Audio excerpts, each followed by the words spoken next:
now we on to I guess the big, I guess some people consider that the big main, the big enchilada. What is it? Big Enchilada? enchilada, Yeah.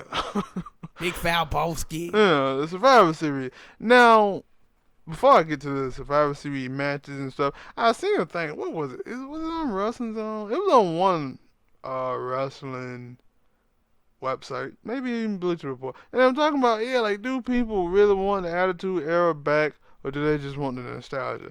I was like, no, or and I was like, no, when you told me about, you every now and then, or you used to, just go back and watch the old WWE when it was the Attitude Era. Don't want it back. And it was a bunch of interfering. Yes. And now, see, I'm a big fan of that. But let me tell you what my thoughts were on this. I am, Monday Night Raw. Mm-hmm. Dude, I came of age in that era, the golden era of wrestling, and I loved it. But this was and I still love it now, but I overrated it. I really did. I overrated it, and what I did was I judged it by moments. I remember the moments of Stone Cold and The Rock and the NWO and some of these superstars. Yeah, I remember the moments. But then the last 3-4 months, I've been going on the WWE Network and really just watching. And it was like, no, the reason why I remember Stone Cold so much because he was carrying it. The reason why I remember The Rock so much at certain instances because he was carrying it. But it was a lot of matches, man, where you watch the cards and every match had interference. Like, all of them did. And it was like, man, I remember, like, Raw being like that, where every match was interfered in. It was called Raw is War. But the moments that they had, though, the moments that Stone Cold had, The Rock, Triple H when he had his run, Shawn Michaels, Bret the Hitman Hart. They was just such great moments.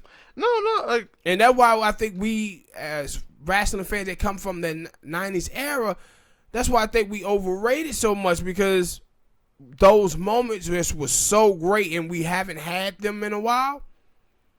Because, like, one of the greatest moments, man, when Rock was in the ring and Stone Cold was in the back in the truck, and Stone Cold told him this thing that Stone Cold used to do where he would say, hey, if you look down at your pager and 316 is on there, you know that your ass belonged to Stone Cold, right? So he back there messing with the lights and stuff, and then Rock beeper goes off, and Rock looks down, and Rock acts like he's so shocked. I don't think anybody sold Stone Cold stuff better than The Rock did. And so he sees 316 in there, and then he turns around, and Stone Cold is in the ring, and he stuns him, right?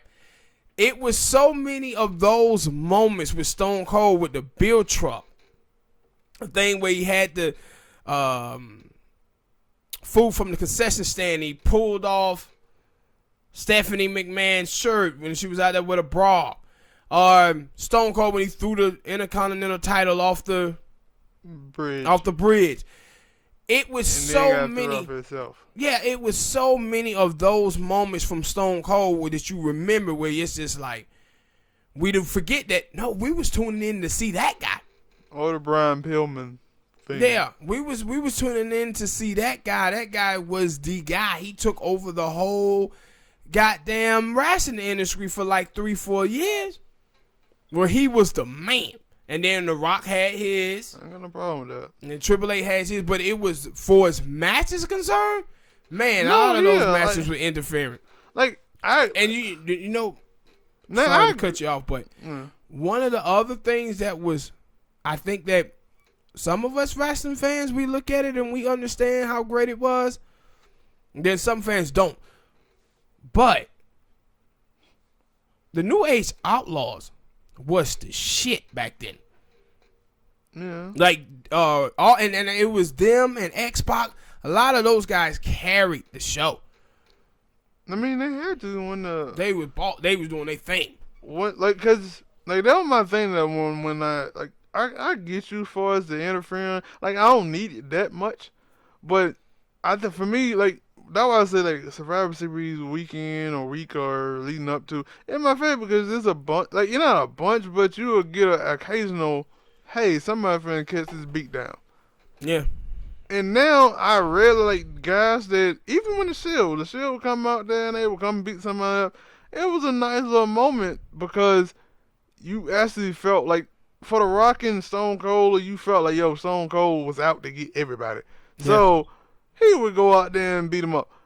Or when Triple H would come out there, he with the Randy Orton feud, he hated he posted Ben and he hated Randy Orton that much. That, he was gonna come and beat him up whether he was in a match, he was in the dressing room. I rarely see that in the WWE now. And yeah, and for me, it creates more story, but especially because that other stuff that they be doing in these storylines would be sometimes terrible. And see, my thing is that back in the 90s is that it just wasn't that they was interfering in matches with the top guys. No, it was low level guys. They were low level guys. They was all rushing in the ring and beating the hell out of each other. But at that time though, it was so exciting.